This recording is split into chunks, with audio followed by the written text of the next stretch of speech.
Tu en as marre de stagner pendant des mois sur les mêmes figures, t'as l'impression de pas prendre de force, de pas trop évoluer physiquement et de toujours être au même stade qu'il y a 3 mois. Cette vidéo est faite pour toi car je vais te présenter un objet que j'utilise très régulièrement depuis 1 an et qui m'a vraiment aidé à vraiment booster mes performances et à savoir exactement ce que je fais. Aujourd'hui, je te parle d'un objet qui est pas révolutionnaire mais qui a été un pilier dans ma progression en street workout. Je te présente le carnet d'entraînement.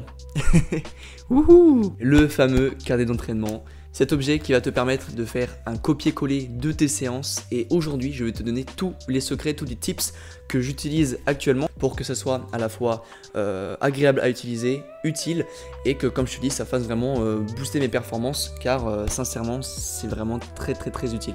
Donc aujourd'hui on va voir pourquoi utiliser un carnet d'entraînement, comment utiliser un carnet d'entraînement et je vais te donner toutes mes astuces pour optimiser un maximum ce carnet d'entraînement. Donc la première partie, on va voir pourquoi utiliser un carnet d'entraînement. Ça peut paraître assez bête, mais comme je te l'ai dit au début, ça va t'aider à avoir un copier-coller de tes séances. En gros, tu vas pouvoir garder une trace de ce que tu as fait le jour J. Ça va te permettre d'être conscient à court terme de ton évolution. Ça va être également utile pour adapter tes prochaines séances que tu vas faire. Ça va te permettre de toujours t'entraîner avec les mêmes méthodes d'entraînement, avec les mêmes exercices, de pas toujours varier, de pas t'entraîner dans le vide, dans le flou. Quand tu as un carnet, tu as tout qui est écrit, tu as vraiment ta méthode, ton exercice et ce qui va te permettre de toujours évoluer de façon linéaire et intelligente.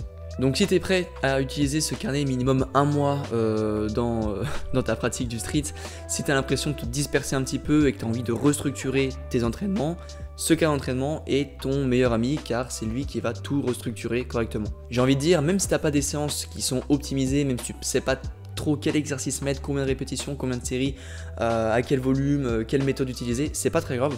Sincèrement, je pense que si tu utilises une méthode d'entraînement, une façon de faire, un exercice précis et que tu l'écris et que tu le répètes, ça va déjà te faire économiser énormément de temps et ça va déjà te faire évoluer semaine après semaine. Donc on va voir dans cette deuxième partie comment utiliser ce carnet d'entraînement, comment j'ai actuellement réussi à l'optimiser un maximum pour moi. Donc là je te donne vraiment mon utilisation personnelle qui me semble correcte et qui m'a permis de bien progresser dans mon année de street. Je sais que le carnet c'est chiant à utiliser, je sais que faut être assez discipliné pour toujours écrire ce qu'on fait, que des fois on a envie de changer de séance, on a envie de faire un peu plus du feeling, donc on n'est pas prêt à réécrire sa séance. Des fois on est en extérieur avec ses potes, donc on a un peu la flemme de sortir son carnet et d'écrire.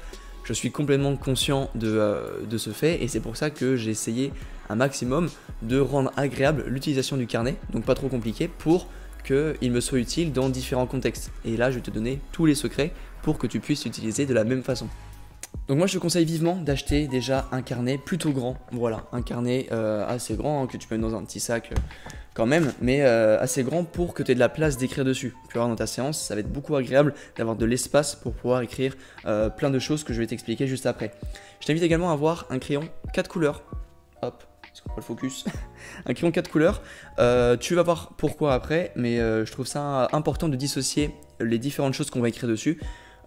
Pour toi, voilà. Donc on commence direct. Moi j'écris toujours au début, pour faire un petit peu des chapitres dans ton livre, j'écris toujours le mois dans lequel je me trouve. Donc en gros, par exemple, août, parce qu'on est en août 2023. Donc prends pas compte de mon écriture, j'écris très mal, c'est un truc de fou. Voilà. Tu peux également mettre une petite photo, si tu as des photos imprimées, tu peux rendre... En fait, le but, c'est dans ton carnet attrayant, joli, que tu sois content d'utiliser, c'est l'objectif. Donc là, tu écris en gros août 2023, tu peux même écrire en petit en dessous, tac, objectif, et puis voilà, tu peux écrire des objectifs, tout ce que tu veux actuellement, est-ce que tu veux le muscle up, le back lever, t'écris tout, comme ça, dès que tu ouvres ton carnet, tac, tu vois, objectif actuel, et du coup, tu as toujours une petite idée de ce qui t'attend dans tes séances. Maintenant, on va rentrer un peu plus dans l'intérieur de la séance. Comment j'écris, comment j'organise ma séance à l'instant T. Donc, j'écris toujours en haut la date du jour. Donc, aujourd'hui, on est le 3 août. Et juste en dessous de la date, je vais écrire le type de séance que c'est. Est-ce que c'est une séance planche? Est-ce que c'est une séance front? Est-ce que tu fais du handstand? Est-ce que tu fais du muscle up? Ça va être ma séance d'aujourd'hui. Je vais pouvoir retrouver rapidement si j'ai besoin de rechercher plus tard dans quelle séance j'avais besoin de faire. Donc si je recherchais du muscle up, je trouve directement en haut muscle up handstand. Je pourrais même l'écrire un peu plus gros pour que ce soit un peu plus visible. Juste avant de commencer ta séance, c'est d'écrire tous tes exercices que tu vas faire. Les écrire à l'avance avec beaucoup d'espace entre chaque. Je vais prendre un exemple avec le muscle up où par exemple je vais commencer avec des tractions lestées. Tiens, traction Donc après tu peux écrire le nombre de répétitions, le nombre de séries, la méthode que tu utilises. On va faire un truc simple, on va faire du 5 x 5. Après je veux quand même faire un petit peu de handstand, donc ici ça va être handstand, voilà. Donc je laisse environ 3 lignes, tu vas voir pourquoi ça va être important. Voilà comment je commence mes séances, j'écris mes exercices. Moi souvent il y en a 4, hein, je fais pas des grosses séances, je vais peut-être en parler dans une vidéo, mais j'utilise pas beaucoup d'exercices, souvent ça tourne entre 3 et 4, même parfois 2, donc j'ai vraiment de l'espace entre chaque exercice, entre chaque bloc. Donc voilà comment je commence, j'écris en noir, tout de la même couleur, les exercices, donc avec le nombre de répétitions et les séries, également la méthode, par exemple j'ai envie de rajouter du dead stop dans ma traction, j'écrirai à côté dead stop pour être sûr que je sache que je fais les bons exercices à chaque fois. Et maintenant c'est là que le crayon de 4 couleurs va rentrer en jeu, c'est que je vais changer de couleur et je vais passer à la couleur rouge. La couleur rouge qui va me permettre d'écrire les nombres de répétitions que j'ai fait lors de ma séance. Et on va dire qu'au début j'y arrive, donc je fais 5 reps. La deuxième série, je fais 5 reps. La troisième, j'en fais 5. Dans la quatrième, je suis un peu plus fatigué, j'en fais 4. Et la dernière, j'en fais 4 également. Donc comme ça, c'est assez flagrant, tu vois direct combien de reps tu fais, c'est distingué de ce que tu as écrit au-dessus, c'est parfait. Donc voilà à quoi ça peut ressembler pendant ta séance. Maintenant, ce qui va être important et sur quoi j'ai beaucoup joué lors de ma pratique et lors de mon écriture, c'est la couleur verte. Donc je change de couleur. Couleur verte qui va me permettre de faire deux choses avec cette couleur. La première chose, c'est d'écrire le ressenti de la réalisation de mon exercice. Imaginons que je fais mes tractions lestées, je fais mes premières séries ici, par exemple, mes 5 premières reps, et ben en dessous, en fonction de comment je me suis senti, moi j'écris tous les mots qui me viennent en premier. Donc par exemple, je vais écrire ici super léger. Voilà, la caméra l'a coupé, il n'y avait plus de batterie.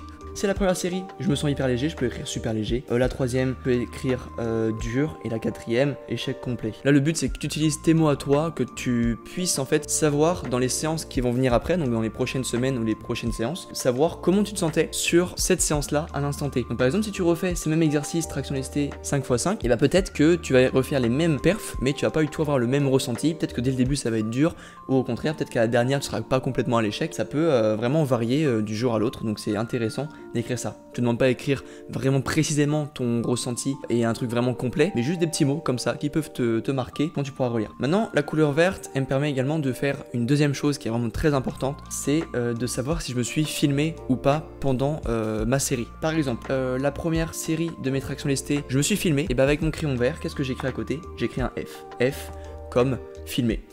Pareil, si la deuxième je me suis filmé, je me filme. Si la troisième je ne suis pas filmé, bah je mets rien. Et voilà, tu comprends. Ce fameux F, il te permet en fait, quand tu seras dans tes prochaines séances, donc les prochains jours, quand tu continueras à t'entraîner, il me permet de savoir, de retrouver dans ton téléphone la vidéo qui correspond du coup à la date de la séance, au type de séance et à la fameuse série que tu as fait. Comme ça, tu vas pouvoir voir si tu as amélioré ta technique, comment tu te sentais, si vraiment la différence entre ta séance actuelle et la séance précédente est flagrante. Ça te permet vraiment d'avoir un cas concret sur ton évolution, comme j'ai dit, à court terme dans tes séances. Voilà pour l'essentiel, j'utilise juste ça, tu vois, c'est très simple. Ouais, vraiment très simple, je peux te montrer dans mes autres séances que j'utilise vraiment comme ça. Donc là en rouge, ce que j'ai fait, là pareil, des ressentis. Je te mens pas, hein, c'est vraiment ce que j'utilise actuellement dans mes séances de street. Donc là, je vais donner une autre astuce qui te permet d'aller beaucoup plus vite dans ton écriture et de pas faire comme moi, écrire traction, lesté, 5 x 5, dead stop, handstand, tout ça, parce que ça peut être assez long et chiant. Je te donne quelques exemples. Les tractions, je vais écrire PU. PU pour pull-up. Donc là, ça veut dire que je fais les tractions. Lesté, donc lesté, je vais mettre lest comme ça, 5 x 5, et je fais du dead stop, DS pour dead stop. Je crois que ça va beaucoup plus vite que d'écrire traction, lesté, 5 x 5, dead stop. Le handstand, je me fais pas chier, j'écris HS pour handstand. Le muscle up, j'écris MU, élastique, j'écris EL pour élastique. Et après, traction australienne. Donc tu vois, ça va beaucoup plus vite. Plus tu vas utiliser ces abréviations, plus tu vas les connaître. Donc tu n'auras plus besoin de faire une gymnastique mentale pour les retrouver. Si tu veux savoir toutes les abréviations que j'utilise et qui te permettent du coup d'écrire rapidement sur ton carnet, tu peux aller dans la description. J'ai toute la liste, j'ai écrit toute la liste des abréviations et tu peux du coup les réutiliser comme tu le souhaites. Du coup, tu vois que tu pourras mixer entre l'esthétique, la simplicité et l'optimisation, et ça va vraiment te permettre d'augmenter tes performances. Juste le fait d'écrire ce que tu fais et d'être conscient que tu fais la même chose, que tu progresses, que tu fais une répétition en plus, que tu mets du poids en plus, que tu fais une variante plus dure, et bah sincèrement, je t'assure que ça change tout. Bien sûr, maintenant je suis conscient que le carnet c'est chiant à utiliser. Moi le premier, j'utilise pas tout le temps. Ta pratique de street peut se pratiquer par cycle.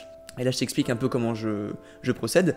J'ai toujours fait des cycles de tryhard avec un carnet et des cycles avec que du feeling. Et j'ai mixé les deux. J'ai fait, par exemple, on va dire juillet-août, quand j'ai repris le street, j'ai fait full avec du carnet, avec une séance programmée, avec tout qui était bien. En septembre, octobre, j'ai fait un peu plus du feeling. Après, 2 mois après, j'ai refait avec un carnet. 2 mois après, j'ai refait du feeling. 2 mois après, j'ai repris un carnet. Tout est un mix comme ça entre différents cycles. Et j'ai envie de dire, fais comme tu veux. Fais ce qui te semble le plus agréable, le plus judicieux pour toi. Il y en a qui vont s'entraîner toute leur vie au feeling parce qu'ils adorent ça. Il y en a qui vont s'entraîner toute leur vie avec des séances construites et un carnet parce que ils adorent ça également. Moi, je mixe les deux. Bref, je comprends qu'il n'y a pas une méthode qui est plus optimisée que l'autre.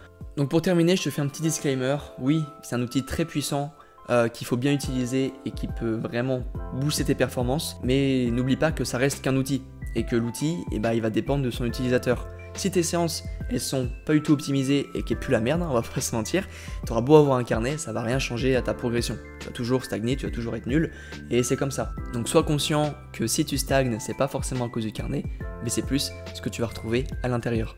J'ai essayé d'apporter un maximum de valeur dans cette vidéo, j'espère que ça s'est ressenti, je t'ai vraiment donné mes petits secrets sur la pratique de ce carnet. J'espère qu'ils t'ont parlé, j'espère que tu vas potentiellement les réutiliser, n'hésite pas à me poser des questions si tu en as sur Instagram par exemple. Et si jamais cette vidéo t'a plu et qu'elle t'a aidé, n'hésite pas à mettre un petit pouce bleu, à t'abonner pour les prochaines vidéos sur le street workout et à laisser un petit commentaire, ça me ferait vraiment plaisir. Je te dis à la prochaine, c'était Lucas, ciao ciao.